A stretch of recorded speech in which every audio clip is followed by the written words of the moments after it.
ನಮಸ್ಕಾರ ರೈತ ಬಂಧುಗಳೇ. ಇಂದಿನ ವಿಡಿಯೋದಲ್ಲಿ ನಾವು ಅಡಿಕೆ ಗಿಡಗಳಿಗೆ ಡಾಕ್ಟರ್ ಸಾಯಿಲ್ ಎಂಬ ಒಂದು ಜೈವಿಕ ಗೊಬ್ಬರ ಬರುತ್ತೆ, ಅದರ ಬಗ್ಗೆ ತಿಳ್ಕೊಳ್ಳೋಣ. ಇದು ಒಂದು ಡಾಕ್ಟರ್ ಸಾಯಿಲ್ ಅನ್ನೋ ಒಂದು ಜೈವಿಕ ಗೊಬ್ಬರ. ಇದು ಒಂದು ಸಾಧಾರಣವಾದ ಒಂದು ಗೊಬ್ಬರ ಅಲ್ಲ. ಇದು ಒಂದು ಮಣ್ಣಿನ ಆರೋಗ್ಯವನ್ನು ಕಾಪಾಡುವ ಒಂದು ಪುನರುಜ್ಜೀವನಗೊಳಿಸುವ ಒಂದು ಒಳ್ಳೆ ಸಾವಯವ ಒಂದು ದ್ರಾವಣವಾಗಿದೆ. ಇದನ್ನು ಬಳಸೋದ್ರಿಂದ ಅಡಿಕೆ ಗಿಡಗಳಿಗೆ ತುಂಬಾ ಒಳ್ಳೆಯದು. ರೈತ ಬಂಧುಗಳೇ, ನೀವು ಕೇಳ್ಬೋದು ಡಾಕ್ಟರ್ ಸಾಯಿಲ್ ಅಂದರೆ ಏನು, ಯಾವ ಥರ ಏನು ಕೆಲಸ ಮಾಡುತ್ತೆ ಅಂತ ನೀವು ಕೇಳ್ಬೋದು. ಇದು ಡಾಕ್ಟರ್ ಸಾಯಿಲ್ ಅನ್ನೋದೊಂದು ಇದು ಜೈವಿಕ ಗೊಬ್ಬರ. ಇದು ಮಣ್ಣಿನಲ್ಲಿರುವ ಒಂದು ಉಪಯುಕ್ತ ಜೀವಾಣುಗಳನ್ನು ಮತ್ತು ಅದು ಬೆನಿಫಿಷಿಯಲ್ ಮೈಕ್ರೋಬ್ಸ್ನ ಹೆಚ್ಚಿಸುತ್ತದೆ. ಹೆಚ್ಚಿಸಿ ಗಿಡಗಳಿಗೆ ಇದು ಪೋಷಕಾಂಶಗಳನ್ನು ಸುಲಭವಾಗಿ ಸಿಗೋ ಹಾಗೆ ಮಾಡುತ್ತಿದೆ. ಮತ್ತು ಈ ಗೊಬ್ಬರದಲ್ಲಿ ಏನೇನಿದೆ ಅಂತ ನೀವು ಕೇಳ್ಬೋದು. ಇದರಲ್ಲಿ ಏನಿದೆ ಅಂದರೆ ಬ್ಯಾಕ್ಟೀರಿಯಾಗಳು, ಸೂಕ್ಷ್ಮಾಣು ಉಪಯುಕ್ತ ಬ್ಯಾಕ್ಟೀರಿಯಾಗಳು, ಮತ್ತು ಫಂಗಸ್ಸು, ಮತ್ತು ಎಂಜೈಮ್ಸು, ಇವೆಲ್ಲ ಸೇರಿಕೊಂಡು ಮಣ್ಣಿನ ಫಲವತ್ತತೆಯನ್ನು ಹೆಚ್ಚಿಸೋಕ್ಕೆ ಭಾಳ ಅನುಕೂಲಕರವಾದ ಒಂದು ಜೈವಿಕದ ದ್ರಾವಣವಾಗಿದೆ ಇದು. ಈ ಡಾಕ್ಟರ್ ಸಾಯಿಲನ್ನು ಏನಕ್ಕೆ ಬಳಸ್ಬೇಕಂದ್ರೆ, ಬಳಸೋದ್ರಿಂದ ಏನೇನು ಲಾಭಗಳು ಸಿಗ್ತವೆ ಅಂತಂದರೆ, ಈ ಮಣ್ಣೇನು ಹಾರ್ಡ್ ಆಗಿರುತ್ತಲ್ಲ, ಈ ಮಣ್ಣು ಗಟ್ಟಿಯಾಗಿರುತ್ತಲ್ಲ, ಮಣ್ಣು ಭಾಳ ಮೃದು ಆಗುತ್ತೆ ಬೇಗ. ಮತ್ತು ಗಿಡಗಳ ಬೇರುಗಳು ಏನಿದಾವಲ್ಲ, ಬೇರುಗಳು ಸರಿಯಾಗಿ ಬೆಳವಣಿಗೆ ಇಲ್ಲ ಅಂದರೆ ಗಿಡಗಳ ಬೆಳವಣಿಗೆ ಕಡಿಮೆ ಆಗುತ್ತೆ. ಆಟೋಮೆಟಿಕ್ಕಾಗಿ ಗಿಡ ಬೆಳವಣಿಗೆ ಆಗೋದೇ ಸ್ಟಾಪ್ ಆಗುತ್ತೆ.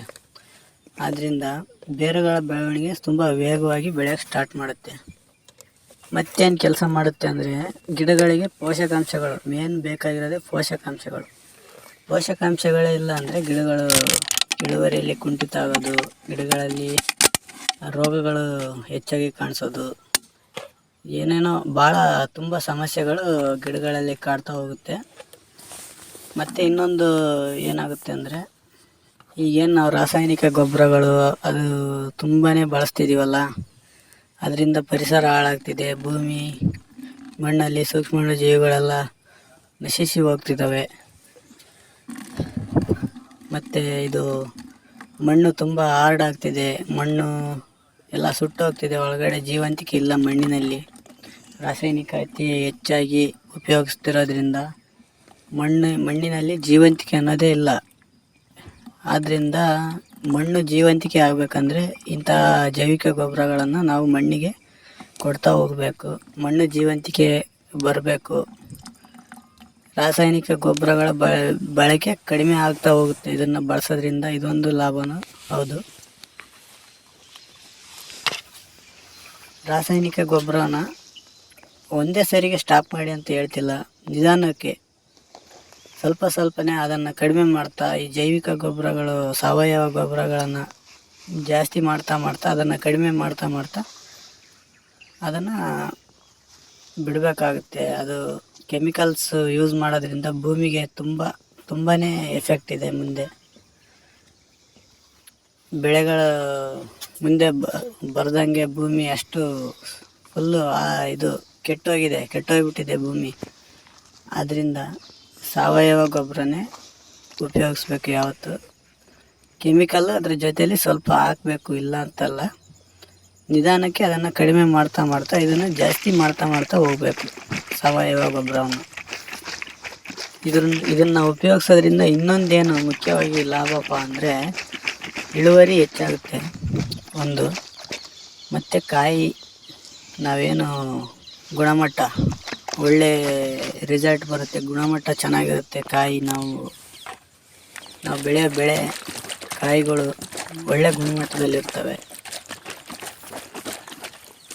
ಈ ಡಾಕ್ಟರ್ ಸಾಯಿಲನ್ನು ಬಳಸೋದ್ರಿಂದ, ಯಾವುದೇ ಆಗಲಿ ಜೈವಿಕ ಗೊಬ್ಬರ ಸಾವಯವ ಗೊಬ್ಬರ ಬಳಸೋದ್ರಿಂದ ಮೇಯ್ನಾಗಿ ಅಡಿಕೆ ತೋಟಗಳಲ್ಲಿ ಬಳಸಿದಾಗ ಏನೆಲ್ಲ ಲಾಭಗಳು ಸಿಗ್ತಾವಪ್ಪ ಅಂತ ನಾವು ನೋಡ್ತಾ ಹೋದರೆ, ಬೇರುಗಳು ತುಂಬ ಬಲವಾಗಿ ಬೆಳೆಯೋಕ್ಕೆ ಸ್ಟಾರ್ಟ್ ಆಗುತ್ತೆ.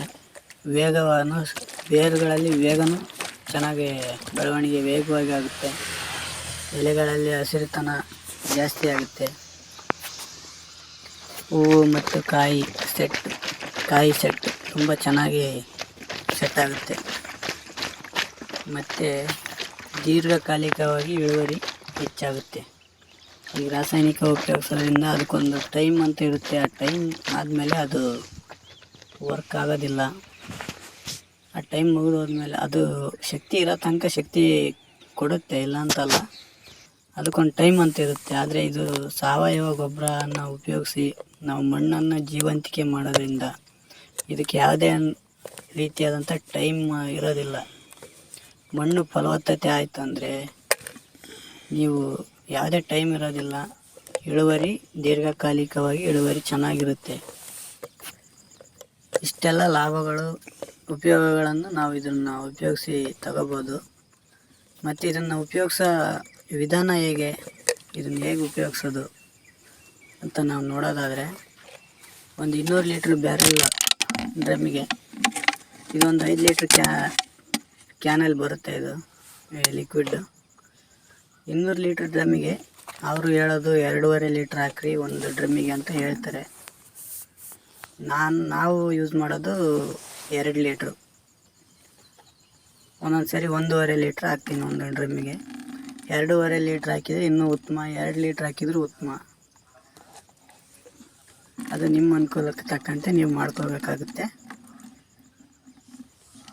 ಅದನ್ನು ನಾವು ಲಿಕ್ವಿಡ್ ಹಾಕೋ ಮೊದಲು ತುಂಬ ಚೆನ್ನಾಗಿ ಕುಲುಕ್ಸ್ಕೋಬೇಕು. ಅದನ್ನು ಮಿಕ್ಸ್ ಚೆನ್ನಾಗಿ ಮಾಡ್ಕೋಬೇಕು. ಮಿಕ್ಸ್ ಚೆನ್ನಾಗಿ ಮಾಡಿಕೊಂಡು 1 ಲೀಟ್ರ್ ಮೆಜರ್ಮೆಂಟ್ ತಗೊಂಡು 1 ಲೀಟ್ರ್ 2 ಲೀಟ್ರ್ ಒಂದು ಡ್ರಮ್ಮಿಗೆ ಹಾಕಬೇಕು. ಇಲ್ಲ 2.5 ಲೀಟ್ರ್ ಹಾಕಿ, ನಿಮ್ಮ ಅನುಕೂಲ. ಒಂದು ಡ್ರಮ್ಮಿಗೆ 2 ಲೀಟ್ರ್ ಲಿಕ್ವಿಡ್ ಹಾಕಬೇಕು. ಹಾಕಿ ಅದನ್ನು ಚೆನ್ನಾಗಿ ಗೂರಾಡಿಕೊಂಡು ಗಿಡದಿಂದ 1.5 ಅಡಿ ಇಲ್ಲ 2 ಅಡಿ ದೂರದಲ್ಲಿ ವೃತ್ತಾಕಾರವಾಗಿ 1 ಲೀಟ್ರ್ ಒಯ್ತಾ ಬರಬೇಕು ಗಿಡಕ್ಕೆ. ಗಿಡದ ಬುಡಕ್ಕೆ ಯಾವತ್ತೂ ಬುಡಕ್ಕೆ ಯಾವುದೇ ಗೊಬ್ಬರನ ಕೊಡೋಕ್ಕೆ ಹೋಗ್ಬಿಡಿ. ಗಿಡದಿಂದ 1.5-2 ಅಡಿ ದೂರದಲ್ಲಿ ವೃತ್ತಾಕಾರವಾಗಿ ಗೊಬ್ಬರ ಅದನ್ನು ವೃತ್ತಾಕಾರವಾಗಿ ಒಯ್ಕೊತ ಹೋಗ್ಬೇಕು. 1 ಲೀಟ್ರ್ ಗಿಡಕ್ಕೆ 1 ಲೀಟ್ರು. ತೆಂಗಿನ ಗಿಡ ಇದ್ದರೆ ತೆಂಗಿನ ಗಿಡಕ್ಕೆ 5 ಲೀಟ್ರ್ ಒಯ್ಬೇಕು. ಇದನ್ನು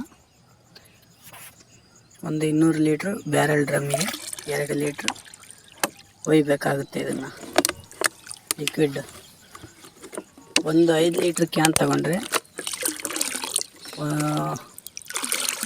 1.5 ಲೀಟ್ರ್ ಲೆಕ್ಕ ಮಾಡಿಕೊಂಡ್ರು 3 ಡ್ರಮ್ ರೆಡಿ ಆಗುತ್ತಿದ್ದು. ಇನ್ನು ಅರ್ಧ ಲೀಟ್ರ್ ಉಳಿಯುತ್ತೆ. ಅರ್ಧ ಲೀಟ್ರ್ ನೀವು ಅರ್ಧ ಡ್ರಮ್ಮಿಗೆ ಮಿಕ್ಸ್ ಮಾಡಿಕೊಂಡು ತೆಂಗಿನ ಗಿಡಗಳು ಏನಾದರೂ ತೋಟದ ಸುತ್ತ ಹಣ್ಣಿನ ಗಿಡಗಳು ಏನಾದರೂ ಇದ್ದರೆ ಅವಕ್ಕೆ ಒಂದು 5 ಲೀಟ್ರ್ ಒಯ್ಕೋಬೋದು. ಚೆನ್ನಾಗಿದೆ ರಿಸಲ್ಟು. ಯೂಸ್ ಮಾಡಿ, ಯಾವುದೇ ಸೈಡ್ ಎಫೆಕ್ಟ್ಸ್ ಏನಿಲ್ಲ, ಚೆನ್ನಾಗಿದೆ. ಯೂಸ್ ಮಾಡ್ಬೋದು. ಯೂಸ್ ಮಾಡಿ. ಆದಷ್ಟು ಸಾವಯವವನ್ನು ಜಾಸ್ತಿ ಮಾಡ್ತಾ ಕೆಮಿಕಲ್ ಕಡಿಮೆ ಮಾಡ್ತಾ ಹೋಗಿ ಭೂಮಿ ಉಳಿಯುತ್ತೆ. ಮತ್ತು ಇದನ್ನು ಗಿಡಕ್ಕೆ ಹಾಕಬೇಕಾದ್ರೆ ಫಸ್ಟ್ ಗಿಡಕ್ಕೆ ಸಂಪಾಗಿ ನೀರು ಬಿಟ್ಟಿರಬೇಕು, ತೇವಾಂಶ ಇರಬೇಕು. ಯಾವುದೇ ಕಾರಣಕ್ಕೂ ಒಣ ಭೂಮಿಗಂತೂ ಹಾಕಕ್ಕೆ ಹೋಗಬೇಡ್ರಿ. ಒಣ ಭೂಮಿಗೆ ಯಾವುದೇ ಗೊಬ್ಬರನೂ ಹಾಕಬಾರ್ದು. ತೇವಾಂಶ ಇರಬೇಕು ಭೂಮಿಯಲ್ಲಿ. ತೇವಾಂಶ ಇತ್ತು ಅಂದರೆ, ತೇವಾಂಶ ಇದ್ಮೇಲೆ ಇದನ್ನು ಹಾಕಿದರೆ ತುಂಬ ಚೆನ್ನಾಗಿ ಕೆಲಸ ಮಾಡುತ್ತೆ. ತೇವಾಂಶನೇ ಇಲ್ಲ, ನಾವು ಒಣ ಭೂಮಿಗೆ ಹಾಕ್ತೀವಿ ಅಂದರೆ ಅದು ಏನು ಕೆಲಸ ಮಾಡಲ್ಲ. ತೇವಾಂಶ ಇದ್ದರೆ ಅದರಲ್ಲಿರೋ ಸೂಕ್ಷ್ಮಾಣು ಜೀವಿಗಳು ಎಲ್ಲ ಸ್ಪ್ರೆಡ್ ಆಗ್ತವೆ, ಎಲ್ಲ ಕಡೆಗೂ ಸ್ಪ್ರೆಡ್ ಆಗಿ ಚೆನ್ನಾಗಿ ಕೆಲಸ ಮಾಡೋಕ್ಕೆ ಸ್ಟಾರ್ಟ್ ಮಾಡುತ್ತೆ. ಆದ್ದರಿಂದ ಇದನ್ನು ಗೊಬ್ಬರವನ್ನು ತೇವಾಂಶದಲ್ಲೇ ಹಾಕಬೇಕು. ಒಣ ಭೂಮಿಗೆ ಯಾವುದೇ ಕಾರಣಕ್ಕೂ ಕೊಡೋಂಗಿಲ್ಲ. ಇವು ತುಂಬ ಗಮನಿಸಬೇಕಾದ ವಿಷಯ ಏನಪ್ಪ ಅಂದರೆ ಯಾವುದೇ ಕೀಟನಾಶಕದ ಜೊತೆ ಇದನ್ನು ಉಪಯೋಗಿಸೋಂಗಿಲ್ಲ. ರಸಗೊಬ್ಬರಗಳ ಜೊತೆಗೆ ಅತಿಯಾಗಿ ಜಾಸ್ತಿ ಒಂದೇ ಸರಿ ಹಾಕೋಂಗಿಲ್ಲ. ಜೈವಿಕ ಗೊಬ್ಬರಗಳ ಜೊತೆ ಬಳಸ್ಬೋದು, ಏನೂ ಪ್ರಾಬ್ಲಮ್ ಇಲ್ಲ. ರೈತ ಬಂಧುಗಳೇ, ಮಣ್ಣು ಆರೋಗ್ಯವಾಗಿದ್ದರೆ ಮಾತ್ರ ಬೆಳೆ ಆರೋಗ್ಯವಾಗಿರುತ್ತೆ. ಆದ್ದರಿಂದ ಡಾಕ್ಟರ್ ಸಾಯಿಲ್ ಗೊಬ್ಬರ, ಜೈವಿಕ ಗೊಬ್ಬರಗಳನ್ನ ಬಳಸಿ ವೆಚ್ಚನೂ ಕಡಿಮೆ ಆಗುತ್ತೆ ಅಂತ ಹೇಳ್ತಾ ನನ್ನ ವಿಡಿಯೋನ ಮುಗಿಸ್ತಾ ಇದ್ದೀನಿ.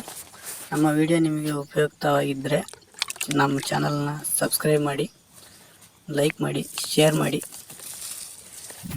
ಪಕ್ಕದಲ್ಲಿರೋ ಬೆಲ್ ಐಕನ್ನ ಒತ್ತಿ. ನಾವು ಮುಂದೆ ಹಾಕುವ ಎಲ್ಲ ವಿಡಿಯೋಗಳು ನಿಮಗೆ ಮೊದಲು ಬಂದು ತಲುಪ್ತವೆ ಅಂತ ಹೇಳ್ತಾ ಈ ನಮ್ಮ ವಿಡಿಯೋವನ್ನು ಮುಗಿಸ್ತಿದ್ದೀವಿ. ಮಾಹಿತಿ ತುಂಬ ಇಷ್ಟ ಆಗಿದ್ದರೆ ಸಬ್ಸ್ಕ್ರೈಬ್ ಮಾಡಿ ಪ್ಲೀಸ್, ಶೇರ್ ಮಾಡಿ, ಲೈಕ್ ಮಾಡಿ, ಬೆಲ್ ಐಕನನ್ನು ಒತ್ತಿ ಅಂತ ಹೇಳ್ತಾ ನನ್ನ ಈ ವಿಡಿಯೋನ ಮುಗಿಸ್ತಾ ಇದ್ದೀನಿ. ಮುಂದಿನ ನನ್ನ ಎಲ್ಲ ವಿಡಿಯೋಗಳು ನಿಮಗೆ ಏನಾದರೂ ನಿಮಗೆ ಪ್ರಶ್ನೆ ಏನಾದರೂ ಇತ್ತು ಅಂದರೆ ನೀವು ಕಮೆಂಟ್ನಲ್ಲಿ ಕೇಳಿ, ನಾನು ಆನ್ಸರ್ ಮಾಡ್ತೀನಿ ಅಂತ ಹೇಳ್ತಾ ನನ್ನ ವಿಡಿಯೋಗಳನ್ನು ಮುಗಿಸ್ತಾ ಇದ್ದೀನಿ. ಸಿಗೋಣ ಮುಂದಿನ ವಿಡಿಯೋದಲ್ಲಿ. ವಿಡಿಯೋ ನೋಡಿರೋ ಎಲ್ಲ ನನ್ನ ರೈತ ಬಂಧುಗಳಿಗೆ ನಮಸ್ಕಾರ, ಧನ್ಯವಾದಗಳು, ಥ್ಯಾಂಕ್ ಯು.